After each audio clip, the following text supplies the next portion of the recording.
السلام عليكم ورحمة الله وبركاته. ازيكم عاملين ايه؟ يا رب تكونوا كويسين. معاكم آلاء عرفة، ودي قناتي قناة حريات، بشارك فيها معاكم كل ما يخص البيت والأسرة والمجتمع. فيديو النهاردة أنا جاي أتكلم معاكي عن موقف محرج بيحصل لينا كلنا كبنات.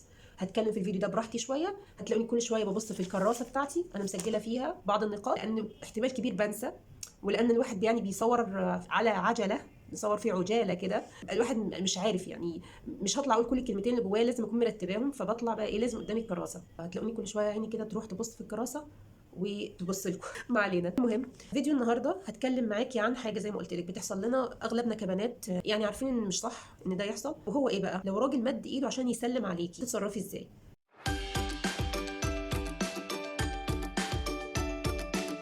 الافكار اللي انا كاتباها النهارده هي مش افكاري الصراحه، يعني انا شفتها على الفيس، حبيت ان انا اشاركها معاكم لعلها تفيد احداكن. تفاجئ كده نلاقي شخص مد ايده، فتلاقي نفسك كده محرجه، بتمدي ايدك وبعدين جواكي بتستغفري ربنا، وتلاقي نفسك زعلانه، ضميرك بيأنبك، يا ربي انا مش قصدي.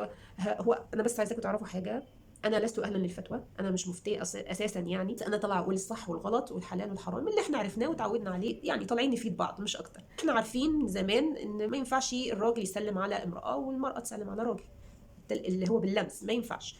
قول الرسول صلى الله عليه وسلم: لأن يطعن في رأس أحدكم بمخيط من حديد خير له من أن يمس امرأة لا تحل له. وكمان عن قول الرسول صلى الله عليه وسلم: إني لا أصافح النساء. وكمان كان في قول السيدة عائشة رضي الله عنها بتقول عن الرسول صلى الله عليه وسلم: ما مست يد رسول الله يد امرأة قط.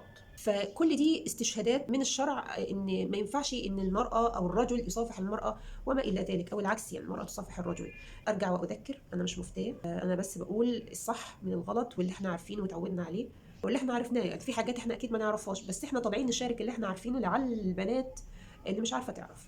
لو راجل مد ايده عشان يسلم عليكي وانت مش حابه ان انت تمدي ايدك وتسلمي، هو الصح ان احنا نعمل ايه؟ الصح ان انت مباشره كده اول ما تلاقي الراجل اللي هيبدا جاي من بعيد، يبقى عارفه اللي هو الاحساس، اللي هو اللي بيسموه السنسور او اي الاحساس، انت تحسي من بعيد ان الراجل هيمد ايده، فانت من اولها كده تبعدي، يعني اللي هو ايه، تدي احساس بالرفض ان انت ما بتسلميش. ويفضل ان يكون عندنا جرأه، وهو لازم يكون عندنا جرأه في الحاجات اللي زي كده، ان احنا نقول لا، انا مش بسلم على رجاله.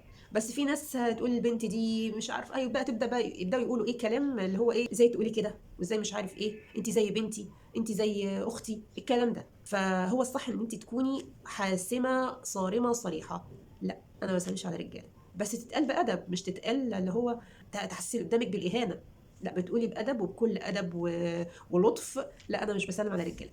بس يعني اول ما يجي من بعيد تقومي قايله كده عشان تكوني لحقتيه قبل ما يمد ايده. لكن وهنا بقى المشكله، ان اغلبنا كبنات بنتكسف ان احنا نقول كده مراعاه لمشاعر الاخرين.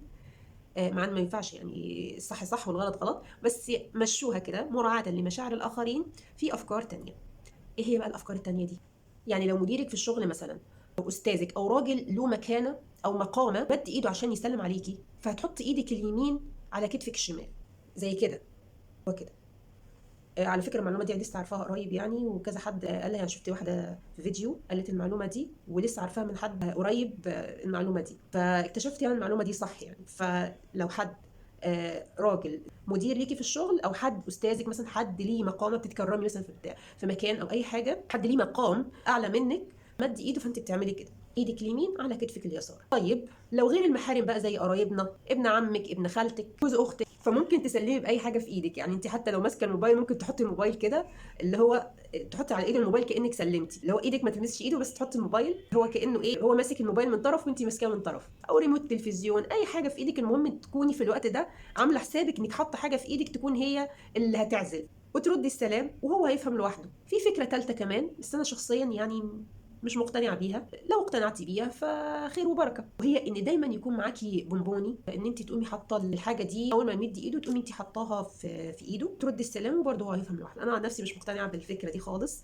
انا بشوف انك انت من بعيد الاحسن، ما يبقاش في مسافه قريبه بينك وبين الاشخاص اللي انت هتسلمي عليهم. لو حد هيجي من بعيد، انت من بعيد خليكي ثابته مكانك كده، وردي السلام من بعيد، ردي السلام من بعيد، ما تستنيش لما يقرب ويمد ايده من بعيد.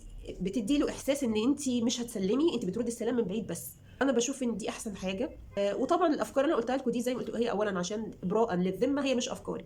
انا قلت لكم زي ما قلت لكم شفتها على الفيس فحبيت اشاركها معاكم. بس زي ما قلت الصح ان انت من الاول تكوني حاسمه وصريحه وتقولي لا ما بسلمش على الرجاله بكل ادب ولطف ورقي واحترام. مش هتقدري ليكي الثلاث افكار اللي انا قلتهم لك، او ممكن من بعيد اللي هو تردي السلام من بعيد وتحاولي تخلي فيه مسافه بحيث انه ما يقدرش اصلا يمد، ما يبقاش فيه مجال انه يمد ايده. فاهميني؟ فاللي هو من بعيد قال السلام عليكم، اللي هو وعليكم السلام من بعيد وخلاص على كده. وفي الاخر ده كله تطبيقا لكلام الرسول صلى الله عليه وسلم اللي انا ذكرته لكم في بدايه الفيديو. بس كده، يا رب الفيديو لو عجبك اعملوا له لايك وشير وما تنسيش تعملي سبسكرايب، والسلام عليكم ورحمه الله وبركاته.